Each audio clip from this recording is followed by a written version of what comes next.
আরিয়ান নামের অর্থ কি? আজকে আমরা জানবো আরিয়ান নামের অর্থ। আরিয়ান শব্দটি মূলত আরবি নয়, কিন্তু নামটি রাখা যায়। এর অর্থ যেভাবে রাখবেন, আরবিতে যেভাবে লিখবেন, এটা ইয়া দুইটা ফোঁটা, এটা নুন, আরিয়ান। অর্থ হবে মহৎ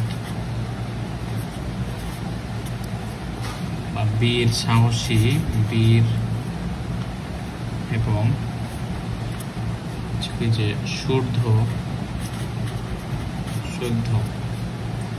শব্দটি মূলত ফার্সি,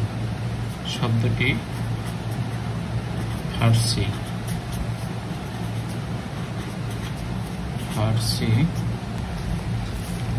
আপনারা চাইলে আরিয়ান নামটি রাখতে পারেন। এটি মানে ইসলাম বিরোধী নয় বা খারাপ অর্থ বহন করে না, যেহেতু ভালো অর্থ বহন করে, অতএব আপনারা রাখতে পারেন। ধন্যবাদ।